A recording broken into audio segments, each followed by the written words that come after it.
Yahoo Daily Fantasy Sports. Get your YSRPs today. Come get them. $30 in YSRPs, Yahoo Sports Rewards points. Sign up on the site. Do it through us. We got you. Go to awesomemode.com, click on the Spotlight Hitters article right on the homepage, and you'll see the Yahoo link right there. No 150 entries, 10 entry max. If you get in early in the morning, too, you'll get 0% management fee, which is pretty cool. Some of the lowest in the industry. 12% even when they're not doing zero. Solid golf MLB contest. And I don't know if they're going to do this. I mentioned it to Jake this morning, but it'll be interesting to see if they do those big NFL contests with zero management fee like last season. I had some real solid results on those. Yeah, I know you did. I had terrible ones, but I think people had a good time. I think the first one I had good results, and then I just started giving it back. But, that's all that matters, right? Anyway, Yahoo Daily Fantasy Sports. Yeah, we'll throw the link in the YouTube chat as well. But if you wanted to sign up before you forget, head over to awesomemode.com. The Spotlight Hitters article is totally free. Click on that and click on the Yahoo Daily Fantasy Sports link. Get your $30 in Yahoo Sports Rewards points. Check them out today. All right. 6 games, man. 6 games. I'm sitting all right in the early slate, but the late slate is... Well, you have Verlander against Cleveland, then you have Gerrit Cole against Cleveland, and then you have Kershaw. And Danny Salazar's back. How about that, man? Yeah, Cleveland, pretty quickly, I guess, replacing Trevor Bauer in the rotation, but nice to see Salazar back. It's another arm that once he's fully stretched out and everything, I'm sure will cost me some money because I fall in love with his stuff. Me too. I love the guy, and it's so bad. He has really good stuff, but if he's ever capable of actually putting any of it together, I don't know. I mean, how many times has he not made it through 4 innings? Yeah, it's pretty frustrating, but the stuff's really good. All right. Let's just jump into it, man. We got 6 games. Baltimore, Toronto, Asher Wojciechowski, and Trent Thornton being activated from the injured list. Baltimore's got the 3rd highest total on this slate, 5.1. Interestingly enough, though, and I guess this did surprise me a little bit. Just looking at the ownership on DraftKings, we'll get to all of that throughout the show. You can check that out on awesomemode.com if you've yet to do so. Just use the sign-up code DEEPERDIVE, all one word, to get 50% off your first month. Trent Thornton down there at 6%. He was at 3% earlier. I said, I think he'll come up in ownership. I thought he'd come up a little bit more than that. And then you have Wojciechowski at 17%, 2-pitcher site.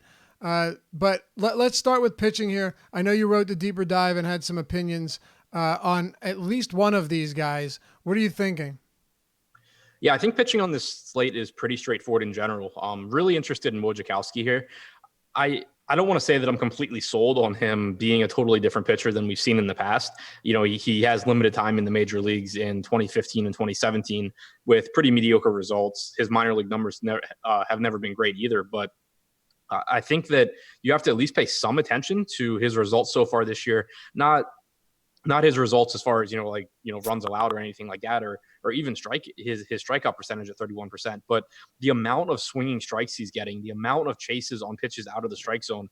Obviously he hasn't thrown enough innings to be a qualified starter, but just for context, his swinging strike percentage this season would be the 2nd best among qualified starters behind Max Scherzer, and his chase percentage would be the best among all qualified starters.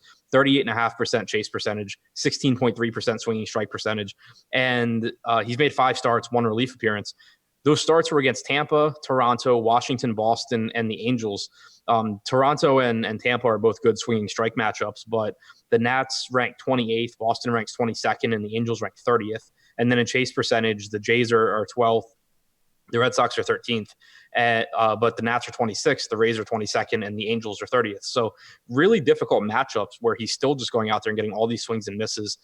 It's obviously a short slate, so there's fewer pitching options. It's one of the most favorable matchups that he's had so far. For what it's worth, the last time he faced Toronto, he had a massive swinging strike percentage as well, I think like 22%. I'm going to Wojciechowski here. It wouldn't be shocking if he just suddenly comes back to earth, but you can't really deny the stuff that he's been getting start after start. And one thing that did stand out was he's getting an extra 2 inches of depth on his slider compared to when he used to be in the majors. So that at least looks like a new pitch. He's throwing a cutter now that has some movement on it, and velocity wise is basically between his fastball and his slider. So I think that he's having some success because my guess is that it's just really difficult to pick up what pitch is what, because he's getting swinging strikes on his fastball, which isn't a great fastball. He's getting it on his cutter. He's getting it on his slider. I think he's just probably throwing all of his pitches really similarly, and then they're different enough pitches where it's just really, really difficult to hit. All right, so a couple notes from chat. Chris says, please share, Adam. What is so funny? Everything in our Slack chat right now. What? I said everything in our Slack chat right now. One says, Adam, what is so freaking funny? Another says, Adam ate shrooms. Another says, Adam's high as fuck. So there you have it. No, Good I had stuff, to close Slack. I was laughing too hard. Yeah, another thing. Another thing, looking at these half-baked comments. Another thing, Trevor Bauer, thanks to SJM for this one. Trevor Bauer's just casually watching the Indians game from the stands tonight. Tonight, too? I know he did last night. Is that ridiculous or yeah. what? Oh, you know what? Maybe it was last night. Sorry. And maybe I just missed it. But SJM... I saw like with his book bag on, just standing there. Yeah, I guess it was last night and I missed it. That's outrageous, though. I mean, what would make you? I don't know. That's crazy. All right. Well, Wojciechowski to you is one of your favorite arms, just based on price and everything. Yeah, I just think that he's at the worst, he's reasonably priced in an okay matchup, and at best, he really has made improvements and is this great swing and miss guy. So I don't see there's downside in that he can obviously just have a bad start, but I don't see a lot of reason not to go there. I do see reasons why he could outperform his salary. I think the best argument that I could make for not rostering him, I guess, would be that on DraftKings specifically, Max Fried is really cheap, so it makes it really easy to get like Kershaw plus Fried plus good bats, or Cole plus Fried plus good bats, and kind of just leave you out of that mid-range. But other than that, I do like Wojciechowski. Cool. Yeah, so do I. Cleveland is 4-hour drive from Cincinnati, so I don't know. Maybe he made a trip out there. Maybe Bauer still lives there. I don't know. Very interesting to see him there. He is an interesting character, though, let me tell you. Yeah, he is. What do you? I used to really not like him. Now he's like one of my favorite players. I love him, man. I love the antics. I really do. Like, he's so in his head all the time. I'm blocked by one person on Twitter. From what I know, and the only person that has ever blocked me is Trevor Bauer. I tried pretty hard for a while, never got it. Well, if you had if you tweeted him, because I only sent him one tweet and it wasn't even that bad. He went on a massive blocking spree right after you remember the drone incident? Yeah. Where he cut his finger off basically with a drone during the playoffs. Yeah. Well, if you were even like, hey Trevor, get better quick, block. Like it didn't even matter. You were out. And that's how I ended up on the list. But did you actually tell him to get better quick, or did you make fun of him? What? Did you actually tell him to get better, or did you make fun of him? Oh, of course not. But I'm saying it happened during the time where he was blocking people for telling him to get better. Okay. Yeah. No, certainly not. It wasn't mean. It was just, I thought it was funny. He didn't find it funny at all. Anyway, what are your thoughts on Trent Thornton here? Coming back from only a 10-day IL stint, so nothing serious. The problem is his pitch count was already, down 48, 51 prior to that. From what I'm seeing is it's not, I don't know if he's really going to get or have any like serious limitations here. And he's virtually unowned against Baltimore. What are you doing with Thornton? I don't think I'll get to a lot. It doesn't really have to do with expectations on him being limited, but Baltimore is running out a pretty left-handed lineup. Jonathan Villar, Anthony Santander, Jace Peterson, Cisco, Davis, Wilkerson, not the best left-handed bats, but still 6 of them in the lineup. And then a good right-handed bat in Mancini, a decent right-handed bat in Nunez, and Hanser Alberto, who is, whatever. Thornton's been a lot better against righties than lefties this year. It's not a great park, obviously, in Baltimore. And I just don't really see the need to get to him all that much because I like Wojciechowski so much more and I like Fried so much more. Okay. That's fair. I think I have a little bit more interest in him than you, just because I don't think Fried is really a lock to produce, and the ownership disparity is so big on this slate, which isn't a big slate at all. Um, Fried's obviously the cash guy. There's no denying that, but I think Thornton deserves a little bit more attention than he's getting.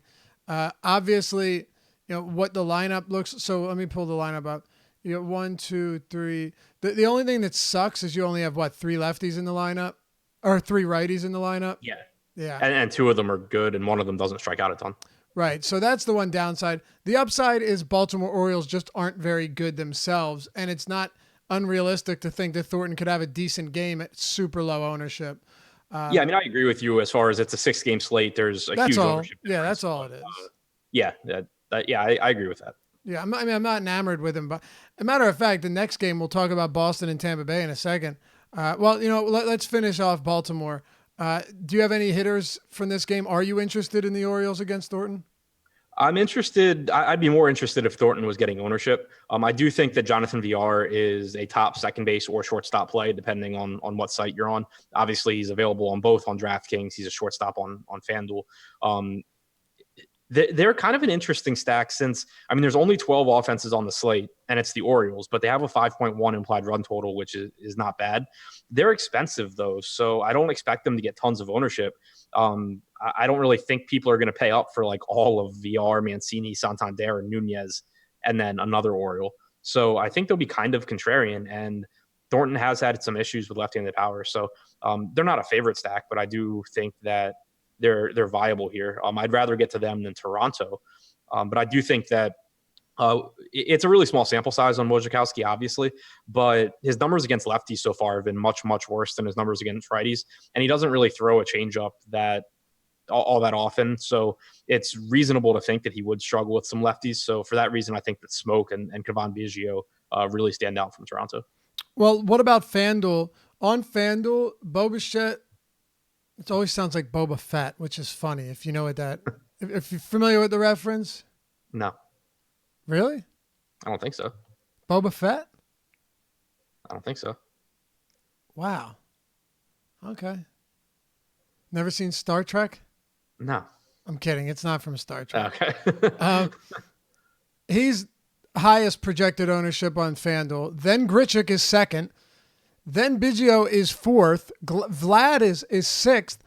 5 of the top 6 highest projected players on the slate, including pitchers, are all from this game, and 4 of them are from Toronto on FanDuel. Yeah, I think that it makes sense. But also one thing to keep in mind is that all the stuff I talked about with Wojciechowski, the reasons that he potentially is a better pitcher than he has been in the past, those are not going to be baked into Toronto projections. So they come out, they're really good point per dollar plays, especially on FanDuel where they are super cheap. But it's worth keeping in mind that it goes both ways. Like if you buy into Wojciechowski having made improvements, then also Toronto needs to be projected a little bit lower than most models are going to have them, which means that they very easily could come in higher owned than they should. Agreed. All right, next game here. We're talking about Boston and Tampa Bay. I don't know. I find it interesting with this Boston and Tampa Bay game that, again, if this were a larger slate, I really don't think I'd have a ton of interest. Like, I have a good amount of respect for McKay. Obviously, I have more for the Boston Red Sox offense, which is, one of the reasons that I'm interested. One of the reasons that they, several of their players are, the highest projected hitters on the slate. All of that makes sense.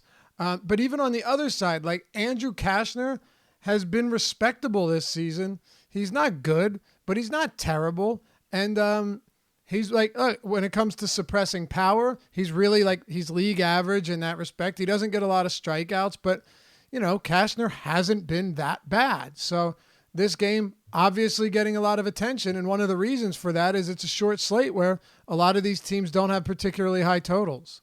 Yeah, I'm really interested in this game anyway, though. Okay. For McKay, it's just such a tough matchup going into Fenway, facing all the right-handed power in this lineup.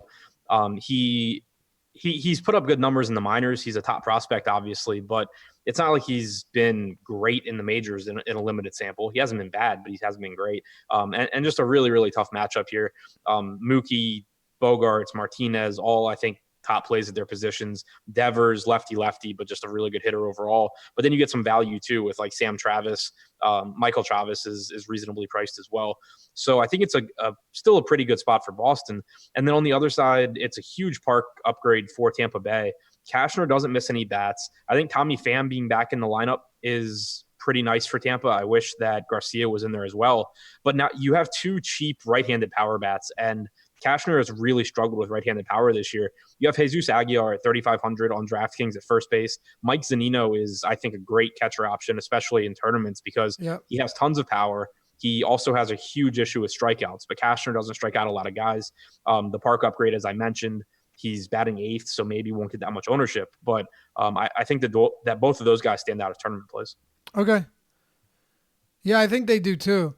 And again, like I'm saying, this is really probably my favorite game of the slate. I just probably would have a lot less interest in you if it were on a larger slate. Like if this were a Tuesday or Friday, I don't know how interested I'd be. And a lot of that isn't that I disagree with anything you said on McKay, but more so, I think I'd be able to find some pitchers that are a whole lot less talented than he is. But that's not the case. So it's really a moot point. Where do you, I'm going to ask you right now, because I don't want to forget about this when we go forward. Where would you rank Boston and Tampa stacks for you on this 6-game, 12-team slate? I haven't crunched anything yet, but they're both, without factoring in ownership, I would say they're both two of my top 4. Okay. Makes sense. Favorite hitters from this game outside of you just mentioned some values. Favorite overall bats from this game? Betts and JD from Boston, Pham and Zunino from Tampa. All right, we move to Cleveland. Progressive Field. Gerrit Cole, Danny Salazar. Let's get into the weeds with Gerrit Cole for a minute. I don't think we'll spend a whole lot of time on Salazar. Like if we wanted to break down why he could be really good and why he isn't, we could probably spend a show on that. But that tells you enough right there. Going up against Houston, really tough. I will let you elaborate and expand on that. But first, Gerrit Cole. We saw something similar from Justin Verlander the other day against Cleveland. We said not a good matchup, but he's a stud. And he had 7 scoreless 2-hit innings with 13 strikeouts. We see a lot of this. Shane Bieber the other week. A lot of really good pitchers that are the best on their slate, might not be in the best spots, but finish with the best fantasy totals by a wide margin solely because they're the most talented. How do you grade out Gerrit Cole today? What do you see yourself doing with him? I'm kind of disappointed that right now we have him projected a little bit higher ownership than Clayton Kershaw. I was hoping that, or I still am hoping we get some sort of an ownership discount on him, but it's a tough matchup against Cleveland as far as strikeouts go. It's also a more dangerous lineup now that they have Puig and Reyes in there. That's 2 right-handed bats with a ton of power, but they do both strike out. Puig's at about 24, 25%. It's actually pretty crazy that Cleveland, sorry to interrupt you, but it's kind of crazy that Cleveland is still very much in competition for the playoffs, like actually leading the wild card race. Think about all the injuries they've saw. Kluber and Carrasco, they don't have Bauer anymore. I know they just got rid of him, but the offense being as anemic as it is with guys like Ramirez struggling all season, it's pretty amazing that they've got 63 wins. Yeah, they remind me of like a couple years ago when the Wizards were the 8th seed, but they'd been hurt like all year, and it was a really scary matchup for everyone if they had to play them in the playoffs. That's kind of what I think about Cleveland. And they lost in the first round, but yeah. But I know what you mean. I mean, that's Washington sports. I just wanted to, give you a tough time. Yeah, I got it. But yeah, I mean, you're talking about a team that even after the Bauer trade, they're a tough playoff matchup if they get Kluber and Carrasco back. Yeah. They already have Clevenger. They have Can Bieber. Carrasco come back with the leukemia? Like, is he... They had said that they were hoping he'd be back this year. Wow. But even if not, I mean, Kluber, Salazar's back. You already have Clevenger and Bieber. You only need one more pitcher. Their pitching staff is filthy. Yeah. Go ahead, though. But yeah, so I mean, it's a more potent lineup now, but it is still in Puig's case, relatively high strikeout guy. In Reyes' case, a high strikeout guy for Cole. And he's just so good. I mean, he's the best I'm not going to say he's the best starting pitcher in baseball. He's the best DFS starting pitcher in baseball. Oh, yeah. Yeah. Highest strikeout percentage, 37.3%, about 2 points higher than the next highest qualified starter, which is either Scherzer or Sale, depending on the day. Best xFIP, best PCRA, best K minus BB percentage, all that stuff working for him. Can we put it in context for the slate for a second? Because then it gets really insane. Yeah, so he's at 30. He has a 37.3% strikeout percentage. Next highest on the slate is Wojciechowski at 31.1. But if you exclude him because he's made 5 starts, then it's Jack Flaherty at 27.6%. Exactly, so 10%. Right, and that's on the strikeout percentage. On the K minus BB percentage, again, if we exclude Wojciechowski, the next highest is Brendan McKay, who's made like 5 starts. So if we exclude both of those guys, next highest is Kershaw at 20.6. So that's another 10%. 10 percentage point difference. And how about swinging strike rate? It's insane. Right. His xFIP is 2.69. The next best is Kershaw at 3.41, and then Fried at 3.52. It's not even close. Cole versus anyone else. I understand Kershaw's good and he has a good matchup, but Cole's the highest upside pitcher here. So no question. In cash, I can certainly see going to Kershaw because he's a little bit cheaper on DraftKings. He's a little bit cheaper on FanDuel. He's a lot cheaper on Yahoo. And he projects very similarly. But in tournaments where you're trying to get, a higher, the most points possible, Cole's range of outcomes is just wider than Kershaw's. He's got a higher ceiling because of his strikeout stuff. It's still, there's still 5 lefties in this lineup for Cleveland. He has struck out over 40% of left-handed hitters this year. There's no reason for me not to want to get the Gerrit Cole here. Totally agree. How do you reconcile with the price difference between Kershaw and Cole on Yahoo? You have Kershaw, $51, 44% projected ownership, highest pitcher. And then you have Flaherty, $39, 43%. You have to come down to a 30% range where we have Gerrit Cole at 60. He is a lot more expensive. But like you said a minute ago, I think we were both hoping that Kershaw would be a lot higher owned than Gerrit Cole. But people are wising up. People are wising up to the whole doesn't matter who he's facing. Yeah, definitely. On Yahoo, I'm actually kind of surprised that our ownership projections are as close as they are right now. Yeah. I think that unless there's just like it's a lot easier to build to fit hitters in over there than I think it is. I would actually prefer Kershaw with basically like a 20% discount in terms of salary and not much higher ownership. But on the other sites, I would rather get the Cole where they're basically the same price. Do you have any interest in Houston bats here? The thing that always, but the one thing that always sucked about stacking against Salazar, even if you allowed 6 runs, it was like 14 walks and 2 base hits. Right. The reasons that I have interest in Houston is it has a lot more to do with Houston than with Salazar. Sure. It also has to do with the slate. I mean, you're looking at a lot of teams that are in pretty mediocre matchups. The Dodgers have a tough matchup. Padres obviously have a tough matchup. Reds have a tough matchup. Atlanta's got a mediocre matchup. Cleveland's got a tough matchup. Same goes for both sides of the Cardinals game. There's nothing, and then the Toronto game, both teams suck. So there's nothing that like jumps out where it's like a Coors game or, the Red Sox against some AA pitcher or something like that. So I like the idea of just going to Houston based on talent. And then you do at least get some blow up risk with it being Salazar's first start back. He threw 69 pitches in his most recent start at AAA on July 27th. His numbers down there look pretty decent. But he's still facing a really difficult offense that is at full strength for one of the first times all year. Right. Yeah. I mean, Danny Salazar, he will give up a little bit of power at times, but really in all of his campaigns where he hasn't thrown or where he's thrown like at least 100 innings, 1.06 home runs per 9, 1.12, 1.05, 1.22. Like he isn't, just because he'll have a lot of implosions doesn't mean that he gives up a lot of power. But I agree with you entirely in saying, listen, just go with the talented team on a slate that is not chock full of talent. Yeah, exactly. Any one-offs from Cleveland? I did mention earlier today just that Gerrit Cole does give up a lot of home runs. Almost all of them are solo shots. Anyone cheap enough for Cleveland where you say, I might take a stab at him? The 2 new guys, Puig and Reyes, $3,600 for Puig on DraftKings, $3,500 for Reyes. These are both guys with tons of power. 17 and 15 on Yahoo, not quite as appealing there. On FanDuel, 2,900 for Puig, 2,800 for Reyes. So especially on DraftKings and Yahoo, I think both of those guys stand out. Lindor is reasonably priced at 4,500, 3,900, and $20. I think that on Yahoo, the Indians are just really, really tough to get to. On the other sites, you can at least grab some one-offs looking for home runs, but still not guys I'm going to have tons of. All right. Let's move on. St. Louis, Chicago, Jack Flaherty, John Lester. Something mentioned on the strategy show today is that I think it doesn't really depend. It's very, very slate specific in that a lineup that has 1, 2, 3, 4, 5. So 5 lefties, but one of them's Tony Kemp, one of them's John Lester, one of them's Jason Hayward, who I'm not exactly impressed by.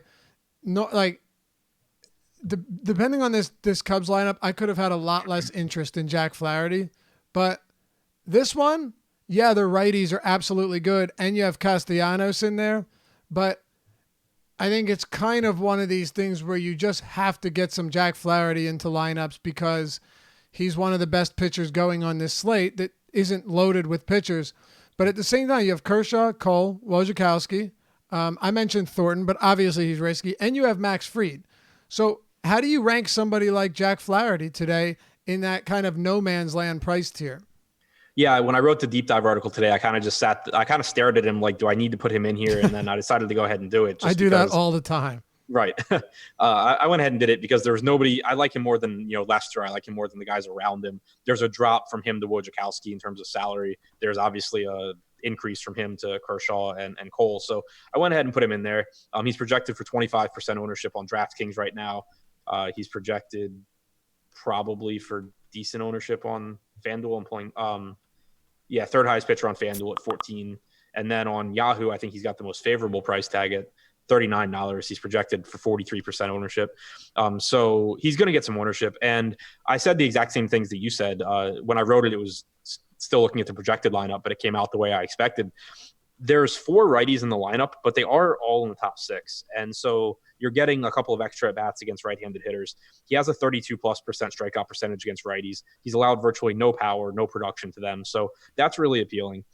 Jason Hayward's not the scariest left-handed bat. Neither is Tony Kemp. Obviously, neither is John Lester. So there's really 2 left-handed power bats in this lineup. One is Rizzo, and then one is Schwarber batting 7th. So he's not as much of a concern just because he gets less opportunities to face Flaherty. So I'm fine getting the Flaherty if it's a situation where, I just can't quite get the Kershaw or Cole, and I'm pairing him with Fried or Wojciechowski and getting the bats that I want. Okay. I like it. Now, how site-specific is it for Flaherty with you? Not very. FanDuel, obviously you only roster the one pitcher. I think that a lot there will come down to projected ownership. Right now we have Flaherty at 8,500 at 14%. We have Fried at 7,500 at 14%. And then we have Wojciechowski right in the middle of them at 7%. I think that Wojciechowski is pretty interesting there just because he's the lowest owned out of the group. But I think that on Yahoo, the price tag is really affordable. On DraftKings, there's just going to be a lot of lineups where I have the money, and I have him projected for more points than Wojciechowski. So I would just end up getting there some. Okay. Makes a lot of sense to me. Batters in this game? I mean, I know you're not playing John. I know you too well to know that Lester's not at the top of your list today. Correct me if I'm wrong, but I don't think I am. Hitters on either side, do you like anybody here now that we have, and I know you're a big Castellanos guy, it's going to be nice to see him batting on a team where there's actually a little bit of, I don't want to call it protection, but, batting in front of Chris Bryant and Anthony Rizzo. I think he's going to start seeing a whole lot more quality pitches with this Cubs squad. Also just more opportunity for run production. Sure. I mean, yeah, he's going to see more plate appearances too. Yeah, not a whole lot from the Cubs. I mean, Rizzo and Schwarber would be the 2 I'm most interested in. I like Rizzo a lot, though. Is his ownership down? Because that would be really nice. I'm gonna guess. I'm pulling it out now. My guess is that is, because Chicago is not going to be a popular stack. Well, that was my thinking as well. Let's see. I'll tell you and then let you continue. 7%, pretty low. Yeah, for a that's really gamer? appealing. What'd you say? I like the middle of the Cardinals lineup though. Jose Martinez. There's no. I thought Tyler O'Neill was in. Did he like scratch? But anyway, Jose Martinez, Paul Goldschmidt, Paul DeJong, all I think are good plays. But outside of that, there's not a whole lot I'm excited about. Okay. 2 to go here. By the way, I mentioned it earlier, but if you wanted to check out awesemo.com and you haven't done it yet, you get 50% off, half off your first month just by using the sign-up code Deeper Dive. One word, Deeper Dive. It's at the bottom of your screen. It'll get you the ownership projections, the player projections, the stack tool. Projections, by the way, that are created and used by Alex Baker, Awesemo himself. Same with the ownership and the top stack tool. You got the articles behind paywall from Adam and myself. The deep dive, it precedes the deeper dive, and so much more, man. Our PGA content's awesome. Ben Rasa, I've been using his stuff forever. Jason Rosslin does a great job. Jake Harry, of course. Our boy Josh Engelman. There's so much, but I say this every day. If there's a sport on DraftKings or FanDuel or Yahoo, and they offer if they offer DFS contests for it, we've got content for it at Awesemo. And a lot of our stuff's free too. Not everything's behind paywall. The real good stuff's behind paywall.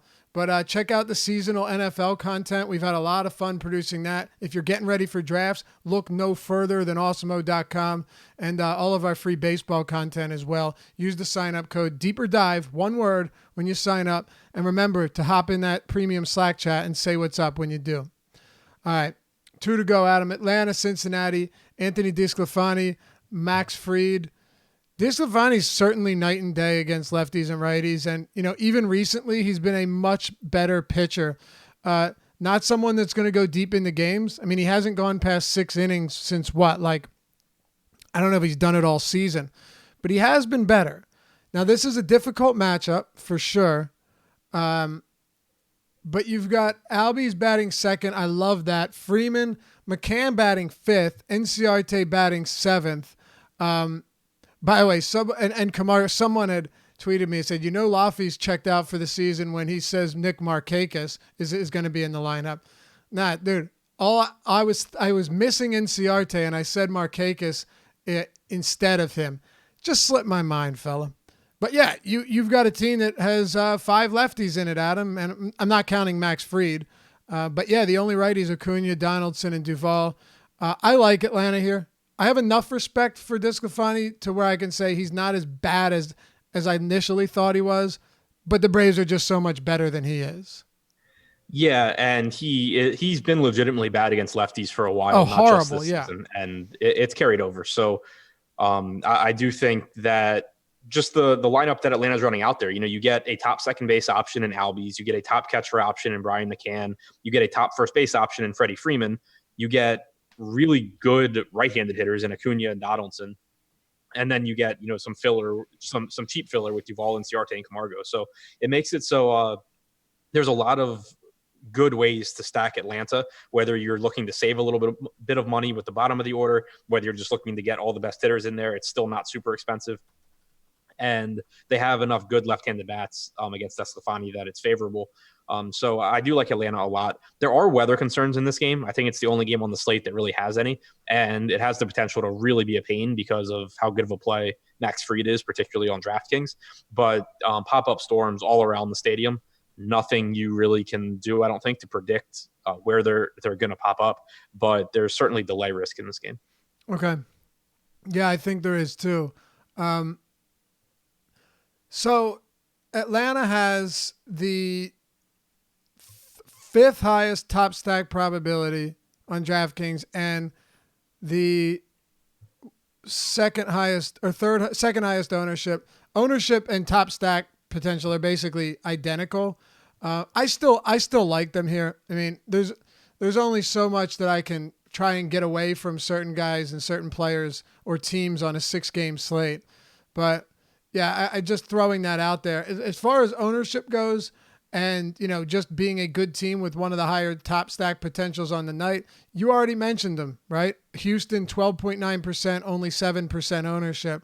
I would assume that gives you even more reason to have interest in them tonight. Yeah, definitely. This is a really, I think, difficult slate to find good contrarian spots Absolutely. because I think that the pitching is so straightforward. So that's why, in 150 lineups, I'll probably have at least one or two stacks of just about every team on the slate. But there's no real spots that jump out where it's just like, oh, this is the spot that I want to get to because the field's doing this and I can do this and feel really good about it. Talk to me about Barry McCockiner. Yeah. Okay. He said, I got to read this. Stunning plot twist. Former Panthers center Ryan Khalil will come out of his brief retirement to join ... the Jets, sources say. He's agreed to terms pending a physical, a huge veteran influence to join QB Sam Darnold at a position of need. Barry responds with, stunning twist. My wife is still in Cabo with her boss. It's been 2 weeks since she returned my calls. And Rappaport responds with, really sorry to hear that. So Barry's had, I think, 2 accounts banned over the past month. He gets everybody, man. It's pretty amazing. I don't even know why he'd respond to that. And it's not even that good, but I love that guy. Anyway, what are your thoughts on Max Fried? Obviously a high-owned player today, very inexpensive, and it's going to, the ownership will come along with it. So on Yahoo and FanDuel, he's just kind of a guy. He's there. The weather concerns as of right now probably would make me think he's not totally worth it on those sites. But on DraftKings at 5,800, I just think he's such a good value. This Reds lineup isn't the worst. It doesn't have a lot of name value, but there is only one lefty in there, and it's Joey Votto, who's an above-average hitter against lefties. Nick Senzel's above average. Suarez is above average. Irvin and Iglesias are average to above average. Aquino projects to be a below-average hitter, but also projects for ISO north of 200. And then you get righties with Peraza and Barnhart as well. Fried's been fine against righties. His numbers against lefties are just phenomenal, but against righties, he still has a 22.3% strikeout percentage, 309 expected WOBA, 119 expected ISO. His walk percentage this year is about 7%, which is perfectly fine. Out of all qualified starters, he has the lowest barrels per batted ball percentage in baseball at 3.1%. So you're talking about an actually good pitcher at 5,800. It's really the lowest in the league among qualified pitchers? Yeah. Wow. Yeah, he's first. Soroka is second. So the top 5 are Fried, Soroka, Montas, Woodruff, Syndergaard, and then Stroman, Ryu, Lynn, Wharton, Castillo is the rest of the top 10. That's pretty crazy, man. Yeah. 3.48 PCRA also, which is really good. 3.52 xFIP. His strikeout numbers aren't elite, but other than that, he's actually been really good as far as preventing runs goes. So you're just getting a really underpriced guy on DraftKings facing a middle of the road lineup that, while Atlanta is a decent park to hit in, it's not Citizens Bank. So, park downgrade for them there as well. I don't see, outside of, an update where suddenly it's not pop-up storms and it's just downpours over Atlanta, I don't really see how I'm getting away from Fried on DraftKings in particular. Okay. Sounds good to me, man. And it makes sense for sure. How much do you think you'll have of him? I guess you didn't crunch yet, huh? No, I haven't. What would you be comfortable with? That's a better question. I'd be comfortable with. So I'd be more comfortable if I had 100% than if I had 10%. Okay. My guess is that I'll end up getting 60 or something. So happy to be overweight is what you're saying. Yeah. There's no amount, when I crunch my lineups and I go through to make sure I don't have anything crazy within my exposures, there's no number on Max Fried where I would start dialing him back. Are you at all interested in Cincinnati bats? Just for the leverage. It's not a spot that I think comes through a lot, but it is a 6-game slate where it's tough to differentiate if we expect, especially on DraftKings. I don't think Fried gets a lot of ownership on FanDuel or Yahoo, so I'm much less interested in Cincinnati. But on DraftKings, he's rightfully going to get ownership. And so going to some of these guys, Suarez, Irvin, Senzel in particular, Aquino, I think is a really good value option. 2,700 on DraftKings, 2K on FanDuel. You can go to those guys for the leverage. You just have to understand that it's a very low probability spot. Okay. One more game. Let's talk about it. Clayton Kershaw against Joey Lucchese. we've kind of alluded to it all show long, but Kershaw is expected to get significant ownership, but on DraftKings, he's projected to be lower owned than Gerrit Cole, which is pretty incredible given how close they are in price. On FanDuel, you've got Kershaw number 1 at 21%, Gerrit Cole at 20%, number 2. And then, of course, $51 Kershaw is 44% on Yahoo. Gerrit Cole is 30% at $60. So we understand why that looks the way it does. But here it is. Clayton Kershaw, not higher owned than Cole, but pretty much the same. Yeah, and I think that's fine. I mean, he projects very comparably. Like I was saying earlier when we talked about Cole, it's just that the strikeout numbers that Cole offers are a lot better than Kershaw. But Kershaw does have a favorable matchup here against the Padres team that does strike out a lot. They have some right-handed power, especially with Tatis, Machado, and Renfroe, but they traded Reyes to the Indians, so that's one right-handed power bat not there. And Kershaw is still really good. He's not the Kershaw of old, but he still struck out about 25.3% of hitters this year, sub 5% walk percentage, 3.4 xFIP. Still a really, really good pitcher.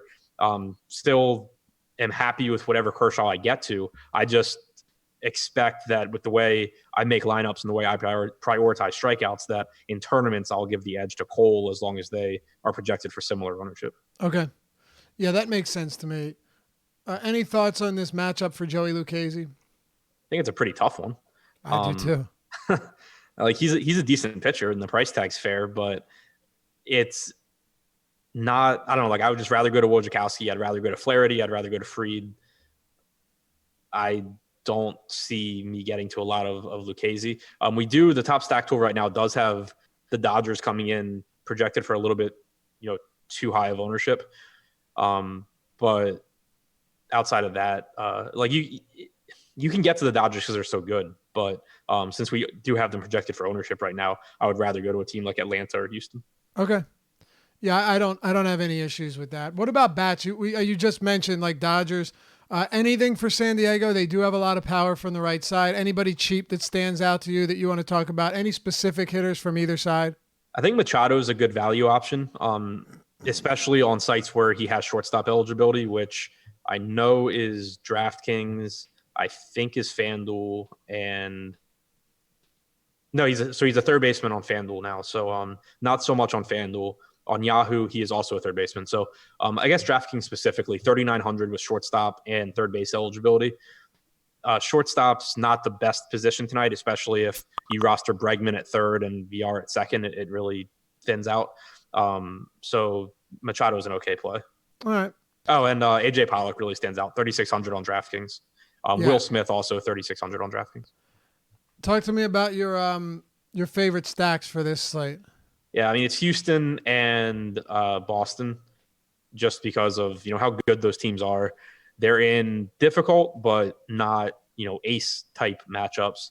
They're both in favorable hitting parks.